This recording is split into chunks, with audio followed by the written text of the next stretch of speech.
Hi అండి, అందరికీ నమస్కారం. నేను మీ కృష్ణ. సమ్మర్ హాలిడేస్ అని ఇద్దరు లవర్స్ ఎడారిలోకి వెళ్ళారు. అక్కడ ఏం జరిగిందో, వాళ్ళ పరిస్థితి ఏమైందో ఈ వీడియోలో తెలుసుకుందాం. ఇక స్టోరీలోకి వెళ్ళిపోదాం. అమ్మయ్య, ఈ రోజుతో మన పరీక్షలు అయిపోయాయి.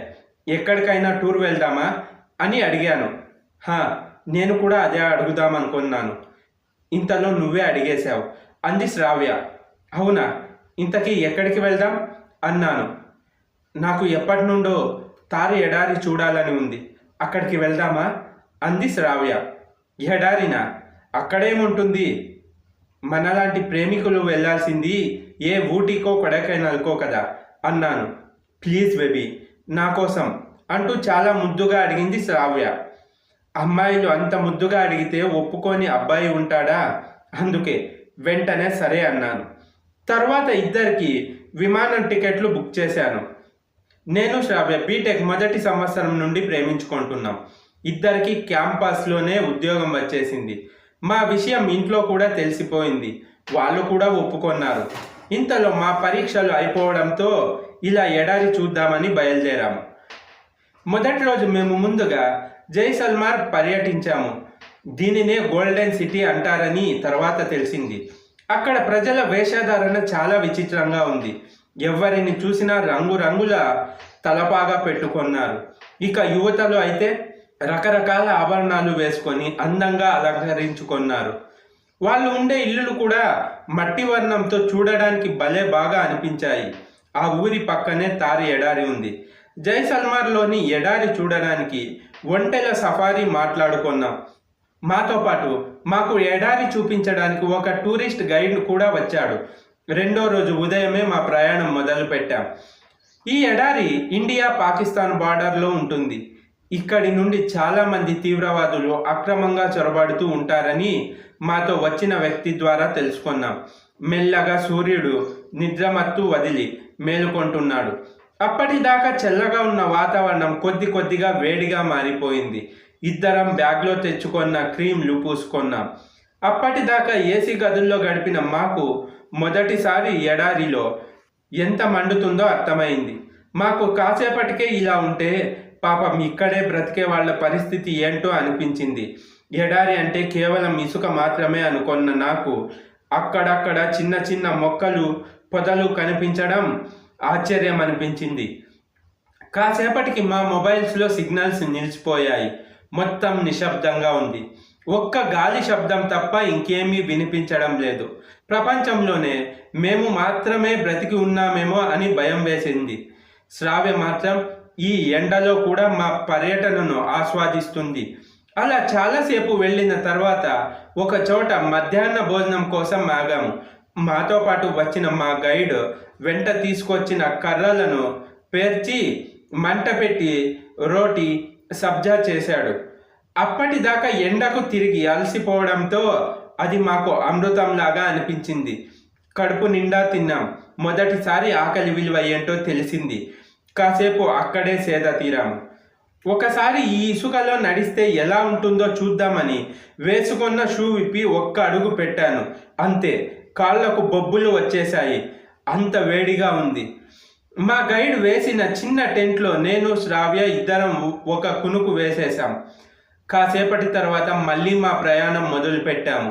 సాయంత్రం పూట ఇసుకలో మునిగిపోతూ అస్తమిస్తున్న సూర్యుడిని చూస్తుంటే మా జీవితంలో అంతకంటే అద్భుతమైన క్షణం ఇంకొకటి ఉండదేమో అనిపించింది.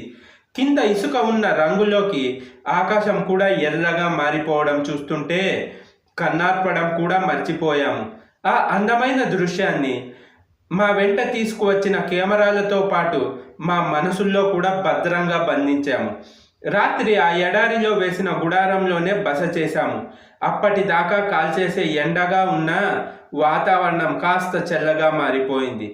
పైన ఆకాశంలో వెన్నెల పరుచుకున్న చంద్రుడు, అక్కడక్కడ చుక్కలు, నా కౌగిటిలో చేరిపోయిన నా మనసైన సఖి. అలా జాబిలిని చూస్తూ నా చెలి పెదవులు అందుకొన్న ఆ క్షణం ఈ జన్మకు ఇది చాలేమో అనిపించింది.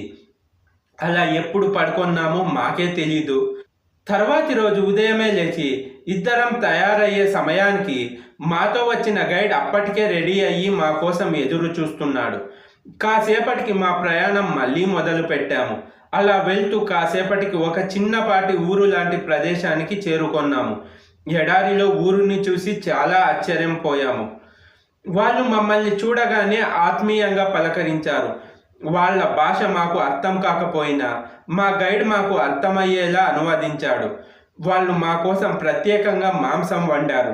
ఎందుకండి ఇదంతా అంటే అతిథులను గౌరవించడం మా సాంప్రదాయం అని చెప్పారు.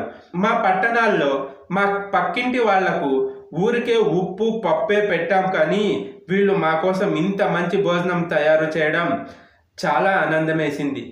తర్వాత ఇద్దరం అక్కడే వాళ్ళ ఊరు స్థితిగతులు పరిశీలించాము. మా గైడ్ చెప్పాడు, ఇది వాళ్ళ ఊరు కాదని, వీళ్ళని సంచారులు అంటారంట.